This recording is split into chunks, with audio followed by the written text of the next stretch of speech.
Hello বন্ধুরা, planet of মিস্টিরিয়াসে আপনাকে স্বাগতম। বই, যা আমাদের জীবনের ভালো মন্দের পথ দেখায়। আমরা কম বেশি অনেকেই বই পড়তে ভালোবাসি। বই আমাদের জ্ঞান অর্জনের ও বিভিন্ন বিষয় সম্পর্কে অবগত করে।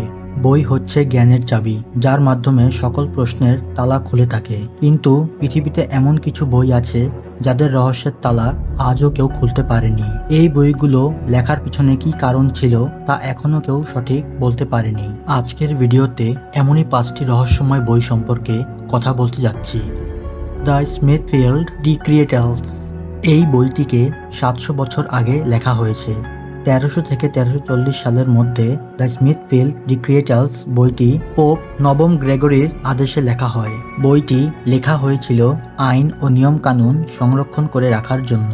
এর মধ্যে যেই রহস্য লুকিয়ে আছে তা আইন ও নিয়ম কানুনকেও পিছনে ফেলে দেয়, যা অনেক অদ্ভুত একটি বিষয়। বইয়ের লেখাগুলো ইতিহাসের পাতায় দাফন করা একটি অদ্ভুত রহস্য, যা আজও বোঝা অনেক কঠিন। বইয়ের মধ্যে লেখা আইন ও চিত্রগুলো আপনাদের অন্য কোনো দুনিয়াতে নিয়ে যাবে, যার মধ্যে একটি চিত্রে দেখানো হয়েছে যে একটি ইঁদুর আদালতে কেস লড়ছে, খরগোশ মানুষের উপরে আক্রমণ করছে ও প্রাণীদের মানুষের বিরুদ্ধে বিদ্রোহ দেখানো হয়েছে।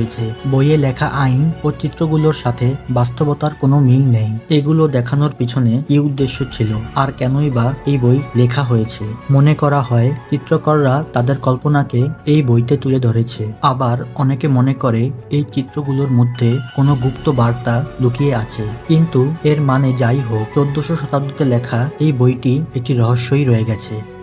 ভয়েনেজ ম্যানুস্ক্রিপ্ট। বিশ্বের রহস্যময় বইগুলোর মধ্যে একটি হচ্ছে ভয়েনেজ ম্যানুস্ক্রিপ্ট। এই বইটিকে 15তম শতাব্দীর প্রথম দিকে ইতালিতে লেখা হয়েছে বলে মনে করা হয়। 1912 সালে উইলফ্রিড ভয়েনেজ, যিনি একজন বই ব্যবসায়ী, এই রহস্যময় বইটি ক্রয় করেন। তার নামের অনুসারে এই বইটির নাম ভয়েনেজ ম্যানুস্ক্রিপ্ট রাখা হয়। 600 বছর আগে লেখা এই বইটির রহস্য এখনো সবাইকে কৌতূহল করে তোলে। বইটিকে এমন একটি ভাষায় লেখা হয়েছে যার অনুবাদ এখনো কেউ করতে পারেনি। বইটির মধ্যে এমন এমন সকল গাছপালা ও উদ্ভিদ দেখানো হয়েছে যা পৃথিবীর কোথাও পাওয়া যায় না। এর মধ্যে অনেক অদ্ভুত চিত্র অঙ্কন করা আছে।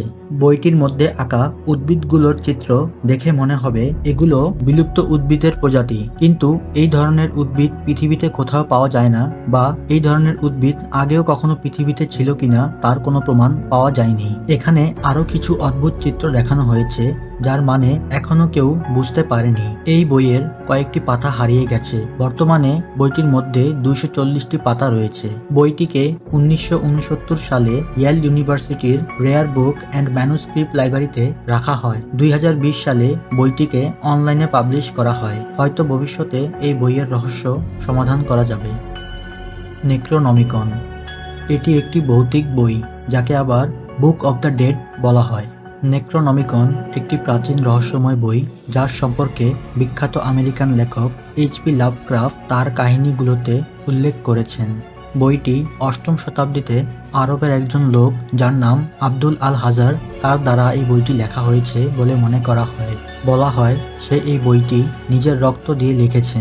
বইটিতে কালো জাদু করা, মৃতদের জীবিত করা, জিন ও শয়তানের সাথে যোগাযোগ ও তাদের ডাকার প্রক্রিয়া লেখা হয়েছে।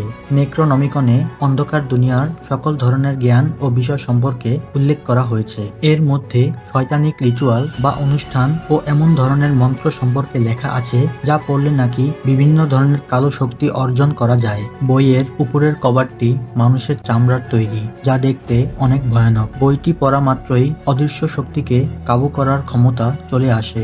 এর জ্ঞান যদি কোনো খারাপ মানুষের হাতে চলে যায় তাহলে ধ্বংস নিশ্চিত। মানুষের বলি দেওয়া ও শয়তানের পূজা করার সম্পর্কেও এই বইতে লেখা হয়েছে, কিন্তু এই বইটিকে এমন ভাষায় লেখা হয়েছে যা সহজে কেউ পড়তে ও বুঝতে পারে না। বর্তমানে এই বইটি কোথায় আছে তা কেউ জানে না। রেপ্লি স্ক্রোল, যা একটি দুর্লভ বই। এটিকে স্ক্রোল করে লেখা হয়েছে, যা শত বছরের অ্যালকামি বা রসায়ন জ্ঞানের একটি প্রতীক হিসাবে দেখা হয়। এই পাণ্ডুলিপিটি 15তম শতাব্দীতে জর্জ রিপ্লির নামে রাখা হয়, যিনি ইংল্যান্ডের একজন বিখ্যাত অ্যালকামিস্ট ছিলেন। প্রায় 6 মিটার লম্বা এই স্ক্রোলটিতে অনেক ধরনের রিং আঁকা ও সাংস্কৃতিক ভাষায় লেখা হয়েছে, যার মধ্যে অনেক রহস্য লুকিয়ে আছে। স্ক্রোলটির আকর্ষণ হচ্ছে এর চিত্রের মধ্যে, যেখানে সিংহ, ড্রাগন, পাত্র ও অনেক অদ্ভুত ধরনের চিত্র অঙ্কন করা হয়েছে, যা নাকি অ্যালকেমিস্টদের জটিল প্রক্রিয়ার প্রতীক মানা হয়। স্ক্রোলটিতে দেখানো হয়েছে কিভাবে সাধারণ ধাতুকে স্বর্ণে পরিণত করা যায়। আবার অনেকে মনে করে এই চিত্রগুলো দ্বারা অন্য কোনো বিষয়বস্তু বোঝানো হয়েছে, যেমন আত্মাকে বিশুদ্ধীকরণ করা ও অ্যালকেমিস্টদের সকল গোপন তথ্য। এই চিত্রগুলোকে বোঝা মানে কোনো জটিল ধাঁধা পূরণ করার মতো, যা শত বছর ধরে ইতিহাসকারকদের মনে একটি প্রশ্নই রেখে গেছে। রিপ্লি স্ক্রোলের সবচেয়ে বড় রহস্য হচ্ছে ফিলোসফার স্টোন, যাকে বাংলায় পারস পাথরও বলা হয়, যার খোঁজ অনেক লোকেরাই করেছে। বলা হয় স্ক্রোলের এই অংশটিতে নাকি পারস পাথর বানানোর প্রক্রিয়া লেখা হয়েছে। পারস পাথর নাকি যে কোনো ধাতুকে স্বর্ণে রূপান্তর করতে পারে ও মৃতকে জীবিত করতে পারে, কিন্তু এখনো এর কোনো বৈজ্ঞানিক প্রমাণ পাওয়া যায়নি। এই রহস্যময় স্ক্রিপ্টারটি কে লিখেছে তা নিজের মধ্যেই একটি রহস্য। কোডেক্স গিগাস, যাকে আবার ডেভিলস বাইবেল বলা হয়, এটি হচ্ছে পৃথিবীর সবচেয়ে বড় বই ও সবচেয়ে রহস্যময়গুলোর মধ্যে একটি। বইটির দৈর্ঘ্য 92 সেন্টিমিটার, প্রস্থ 50 সেন্টিমিটার ও ওজন 74.8 কেজি। বইটিকে 1300 শতাব্দীতে বেনেডিক্টাইন মোনাস্ট্রিতে লেখা হয়েছে, যা বর্তমান চেক প্রজাতন্ত্রের অন্তর্গত। বইটি প্রায় 800 বছর পুরনো ও এর পেজগুলো গাধার চামড়ার তৈরি। বলা হয় বইটি নাকি এক রাতের মধ্যে শয়তানের সাহায্যে লেখা হয়েছে। একটি কাহিনীতে বলা হয়েছে একজন পাদ্রীকে মৃত্যুদণ্ডের শাস্তি দিলে সে নাকি তার জীবন বাঁচাতে রাজার কাছে বিনতি করে ও শর্ত রাখে যে সে যদি তার জীবন ভিক্ষা দেয় তাহলে সে রাজাকে এক রাতের মধ্যে একটি বই লিখে দিবে। রাজা তার এই শর্তে রাজি হলে সে তার এই বই লেখা শুরু করে, কিন্তু সে বুঝতে পারে যে এক রাতের মধ্যে এই বই লেখা সম্ভব না। তাই ওই পাদ্রী বইটি লেখার জন্য শয়তানের কাছে সাহায্য চায়। শয়তান পাদ্রীর আত্মার বিনিময়ে বইটিকে এক রাতের মধ্যে লিখে দেয়। বইয়ের একটি পাতায় শয়তানের বড় একটি চিত্র আঁকা আছে। বইটিকে লাতিন ভাষায় লেখা হয়েছে। বইটিতে 320টি পেজ ছিল, যার মধ্যে কয়েকটি পেজ সরিয়ে দেওয়া হয়েছিল। হারিয়ে যাওয়া পেজগুলোতে কি ছিল তা কেউ বলতে পারে না, আর কেনই বা ওই পেজগুলো সরিয়ে দেওয়া হয়েছে তা আজও একটি রহস্য। বর্তমানে বইটিকে সুইডেনের ন্যাশনাল লাইব্রেরিতে রাখা হয়েছে। আজ এই পর্যন্তই। যদি ভিডিওটি ভালো লাগে তাহলে অবশ্যই একটি লাইক করবেন, আর চ্যানেলে নতুন হলে সাবস্ক্রাইব করে বেল আইকনটি অন করবেন। এতে পরবর্তী ভিডিও বানাতে ইন্সপায়ার করে। তো দেখা হচ্ছে পরবর্তী ভিডিওতে। খোদা হাফেজ।